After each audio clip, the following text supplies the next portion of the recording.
আসসালামু আলাইকুম রহমতুল্লাহি ওয়া বারাকাতুহু। সম্মানিত দর্শক, ডক্টর মোহাম্মদ ইউনূসের জামানাতে যে মানবিক করিডোরের কথাবার্তা হচ্ছে, যেভাবে রোহিঙ্গাদেরকে ব্যবহার করে মায়ানমারের অভ্যন্তরে একটি রোহিঙ্গা রাষ্ট্র, একটি মুসলিম রোহিঙ্গা রাষ্ট্র অথবা একটি খ্রিস্টান রাষ্ট্র, যে অ্যাঙ্গেল থেকেই হোক না কেন, এগুলো নিয়ে তো কথাবার্তা হচ্ছে। আগামী দিনগুলোতে সম্ভাব্য যে সমস্যাগুলো দেখা দিতে পারে, সেই সমস্যার গোড়াগুলো যদি আপনি আরাকান রাজ্যে দেখেন, সেখানে কি হলো, সেখানে প্রথমে জাতিগত একটা দাঙ্গা, অর্থাৎ বৌদ্ধরা রোহিঙ্গাদেরকে মেনে নিতে পারছিল না। এটা অ্যাবসলিউটলি জাতিগত দাঙ্গা। এবং এই বৌদ্ধরা রোহিঙ্গাদেরকে তাড়ানোর জন্য তারা কি করলো, তাদের উপর নির্মম জুলুম অত্যাচার শুরু করলো। ফলে রোহিঙ্গাদের মধ্যে বেশ কয়েকটা গ্রুপ হয়ে গেল সশস্ত্র, এবং এই গ্রুপগুলোর কয়েকটির সঙ্গে শেখ হাসিনার জমানার যে প্রশাসন, তাদের একটা যোগাযোগ হলো এবং এখান থেকে অর্থ অস্ত্র সরবরাহ করা হলো। এবং তারই প্রেক্ষিতে কি হলো, এই রোহিঙ্গাদের যে সশস্ত্র গ্রুপটি, তারা তৎকালীন সামরিক সরকারের যে সেনা চৌকি, পরপর কয়েকটা সেনা চৌকিতে আক্রমণ চালালো। তাহলে প্রথম যেটা হলো 2010-11 সনে বা 9-10 সনে কিছু রোহিঙ্গা এসেছিল। ওটার সঙ্গে আসলে মায়ানমার সরকারের বা সরকারি বাহিনীর কোনো ভূমিকা ছিল না, ওরা স্থানীয় বৌদ্ধদের সঙ্গে পেরে উঠছিল না। কিন্তু দ্বিতীয় দফায় যে 10 লাখ 12 লাখ রোহিঙ্গা এলো, এটা সরাসরি মায়ানমার সরকার তাদেরকে বাংলাদেশের মধ্যে পুশিং করেছে।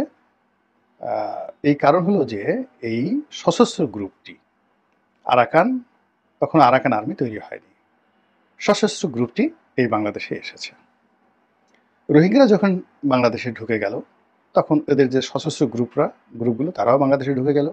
এবং যেহেতু শেখ হাসিনা জমানার এই কাজগুলো সামরিক সিদ্ধান্তে হয়েছে, কাজেই রাজনৈতিক অঙ্গনের কেউ এই বিষয় নিয়ে কথা বলেনি, পত্রপত্রিকা লেখালেখি হয়নি। এর কারণ হলো তখন ডিজিএফআই থেকে শুরু করে সমস্ত প্রতিষ্ঠানের দাপট এত বেশি যে এই পুরো কর্মকাণ্ডের সঙ্গে যে আমাদের একটা সামরিক ভুল, রাজনৈতিক ভুল সিদ্ধান্ত ছিল, এটি ওই মুহূর্তে কেউ প্রকাশ করতে সাহস পায়নি, গোপনে গোপনে যে কাজগুলো করেছে।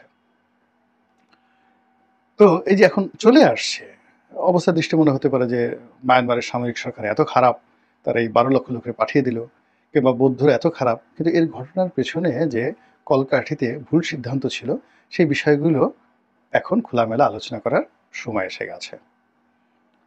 এরপর কি হলো দেখেন, সেই রোহিঙ্গারা চলে এলেন, তার সঙ্গে সঙ্গে তাদের যে সশস্ত্র গ্রুপ, একটা অংশ ওখানে রয়ে গেল, আর বড় অংশটা বাংলাদেশে থেকে গেল।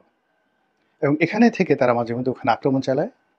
এবং বাংলাদেশে 12 লক্ষ রোহিঙ্গা আসার পরেও কিন্তু 7-8 লাখ রোহিঙ্গা ওখানে তখনও রয়ে গেছে, যারা এই বাংলাদেশে যে রোহিঙ্গা গ্রুপ যারা এসেছে, বা এই যে সকল সশস্ত্র গ্রুপ বাংলাদেশের সঙ্গে যোগাযোগ রক্ষা করতো, তাদেরকে তারা পছন্দ করতো না। এই গ্রুপগুলো তারা সরাসরি মায়ানমার আর্মির পক্ষে অবস্থান নিল। এবং ওই যে মায়ানমারে আরাকানে যারা থাকে রোহিঙ্গা, তাদের মধ্যেও বেশ কয়েকটা সশস্ত্র গ্রুপ, তারা এই আরশার এগেনস্টে তারা মায়ানমার সরকারের দালাল হয়ে গেল। তো এরকম বিরাট একটা জনগোষ্ঠী যখন সেখান থেকে চলে আসলো, তখন বৌদ্ধদের মধ্যে এদের জায়গা জমি সম্পত্তি দখল করে নিয়ে অন্তর্দ্বন্দ্ব, ক্ল্যাশ শুরু হয়ে গেল। It's a huge vacuum. এবং সেখানে যুদ্ধ করতে গিয়েই এই আরাকান আর্মি চলে এলো। এবং আরাকান আর্মি যখন শক্তিশালী হয়ে গেল, তখন তারা প্রথমে নিজেদের মধ্যে যুদ্ধ করলো, তারপরে তারা মায়ানমার সেনাবাহিনীর সঙ্গে যুদ্ধ করলো, এবং যুদ্ধ করে আজকের এই জায়গাতে তারা পৌঁছে গেছে। তো তারা যখন প্রথম সফলতা দ্বার প্রান্তে পৌঁছেনি, তখন অন্যান্য যে রাজনৈতিক দল, সামরিক যারা মিলিট্যান্ট, তাদের সঙ্গে তাদের মতদ্বৈততা ছিল। যেমন পাশের কুকি চীনের সঙ্গে তাদের মতদ্বৈততা ছিল। তারপর ওখানে রোহিঙ্গাদের যে অংশটি মায়ানমার সরকারের পক্ষে যুদ্ধ করছে, তাদের সঙ্গে তাদের শত্রুতা ছিল। আর বাংলাদেশে যে সকল সশস্ত্র গ্রুপ ছিল যারা মায়ানমার সরকারের এগেনস্টে, তাদের সঙ্গে তাদের বিরোধ ছিল। তো সকল বিরোধ অতিক্রম করে তারা আজকের এই অবস্থানে এসে পৌঁছে গেছে। তারা যখন বিজয়ের দ্বার প্রান্তে, তখন তারা বাংলাদেশ সরকারের কাছে সাহায্য চেয়েছিল যে ওই সমস্ত আরশা ঠাসা এদেরকে বাদ দিয়ে আমাদের সঙ্গে সহযোগিতা করেন, আমরা রোহিঙ্গাদের ব্যাপারে একটা ইতিবাচক